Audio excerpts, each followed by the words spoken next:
This news update is brought to you by... Say hello to Shanta. Shanta is an entertainer, but she also loves to be entertained, which is why she has Flow TV brought to her through Flow's 100% fiber to the home network. It's great for busy Shanta because she can control the time she watches her favorite shows, play back from the start in case she missed it, or even record with cloud video recording. And with her Flow services bundle, enjoys much more for much less. Visit any Flow retail outlet, call 1-800-804-2994, or visit discoverflow.co to find out more. One-of-a-kind connection. This is how we flow. It's Tuesday, June 28th, and time for the Barbados Today Evening Update. Thanks for joining us. I'm Fernella Wedderburn. Don't even think about it. This stern warning from a top Barbadian tourism official to Caribbean governments who may be considering a referendum on the future of Caricom and the original integration process. Newly elected chairman of the Barbados Hotel Tourism Association, Roseanne Myers, says an exit from Caricom or carry exit by any member of the 15-member grouping should not even be considered. Instead, she says the priority ought to be on Caribbean unity. And if you go the road of discussing, and I don't even want to call the word, of anything other than Caribbean unity, which I really do not believe we should be discussing anything but Caribbean unity. But if you decide to go that road, make sure that whatever decisions are to be taken can only be taken with a 2/3 majority or more.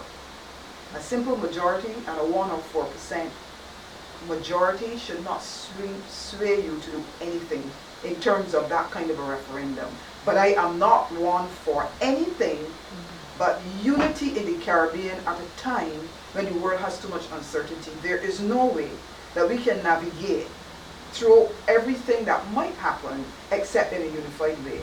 So I'm not even going to call the word. I'm only going to talk about Caribbean unity. Meantime, a top British diplomat is urging Barbados and the Caribbean not to panic in the wake of the United Kingdom's decision to leave the European Union. In a statement today, British High Commissioner to Barbados and the Eastern Caribbean, Victoria Dean, sought to reassure those who are worried that the Brexit vote will have a damaging impact on the vital tourism industry as well as trade. She made it clear that nothing will change overnight and that British tourists will keep coming to the region. Totally unacceptable. That's how chairman of the Revitalization of Bridgetown initiative, Lalu Vashwani, is describing the temporary crossing near the Chamberlain Bridge in the city. The units were installed along a section of Wharf Road recently to allow pedestrians to cross while repairs are being carried out on the Wickham-Lewis boardwalk. However, Vashwani tells Barbados Today traffic wardens should have been placed at the location instead. We were told that there was a traffic warden for 2 hours yesterday and it made a tremendous difference. We cannot, it's not just the economic but the health and safety of people, the flow of ambulances or a fire brigade.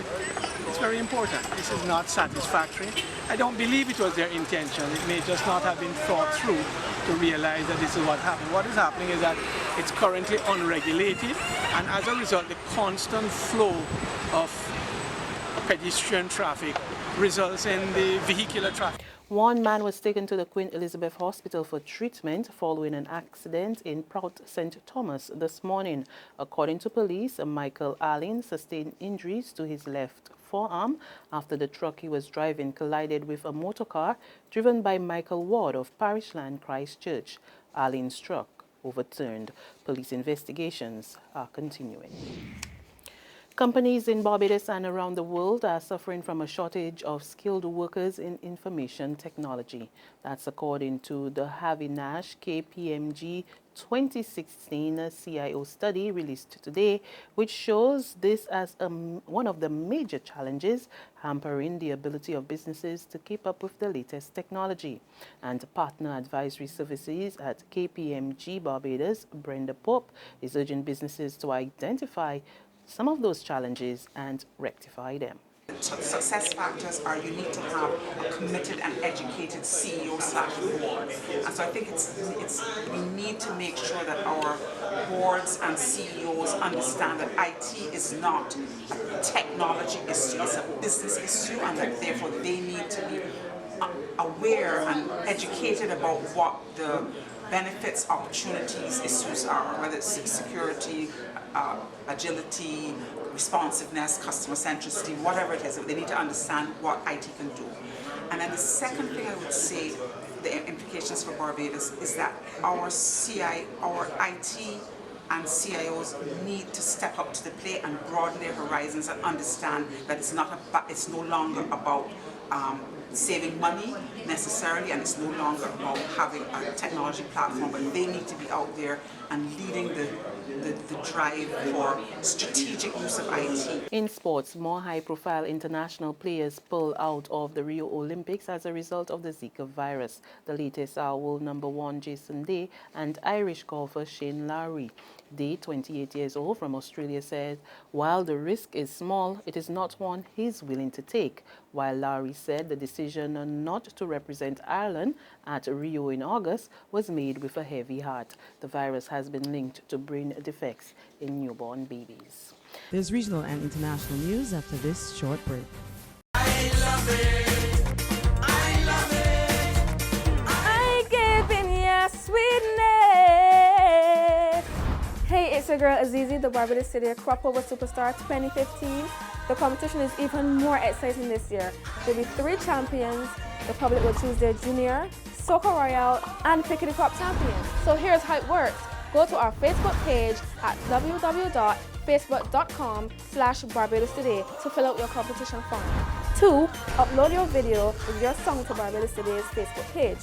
3. Make sure you invite all your friends and family to vote for you. The contestant with the most votes by the end of their competition will be crowned champion. I gave me a sweetness. I know you like sweetness. All of this is sweetness. Secure your future, be financially strong. Since 1983, we have been there for you. A smart range of products, great tax benefits.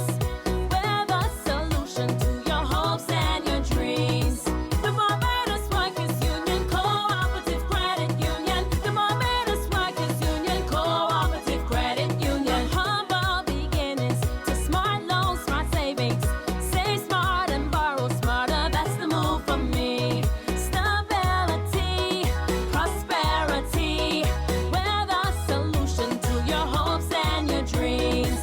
The Barbados Workers Union Cooperative Credit Union. The Barbados Workers Union Cooperative Credit Union. The news from the region. In Trinidad and Tobago, the health of former Prime Minister Patrick Manning is improving. The former leader was rushed to hospital on Monday night, but sources told the Caribbean Media Corporation that he is now speaking alert and coherent. The 69-year-old politician, who suffered a stroke back in 2012, was admitted to the San Fernando General Hospital. Both the Prime Minister, Dr. Keith Rowley, and opposition leader, Kamala Persad-Bissessar, have urged the nation to pray for the ailing former leader. Internationally, at least 2 explosions and gunfire rocked an international airport in Istanbul, killing at least 28 people. Some 60 more are said to be injured. According to reports, 2 suicide bombers blew themselves up. More in this report from the BBC. We're inside the hangar. You probably can't see it, it's very dark. We've basically been taken inside the hangar, one of the hangars of Turkish Airlines, because obviously we've been taken away from the gate and not allowed to disembark. And I'm looking outside and I'm seeing security staff just basically standing by. And actually there's a fairly calm atmosphere on the plane here. No sense of panic at the moment. And the feeling that we could be here for a couple of hours. That is what we're being told by the cabin crew before we are allowed to disembark. But at the moment, we are getting dribs and drabs of information from inside the airport. And unfortunately, Mark, this won't come as a surprise, really, to anyone who follows Turkey closely. No, and that is the tragic thing, is that within the space of the last year, there has been a wave of attacks across the country. Some blamed on so-called Islamic State, Others claimed by Kurdish militants, PKK, Kurdish militants, and an offshoot of the PKK, which the government believes is essentially the same thing. And basically, they have targeted not just areas of the southeast where the PKK conflict has resumed, but also major cities like Istanbul and Ankara. Some have targeted tourists, others simply big security areas. And Istanbul Airport, Ataturk Airport, this major international hub, has really long been seen as a potential target for this upsurge in insurgency. And that's news and sports, but for the very latest, visit our website at www.barbadostoday.bv. You can also subscribe to our e-paper, email updates, and like us on Facebook.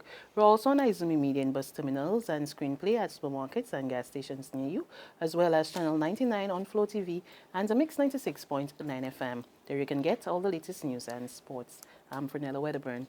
Good evening.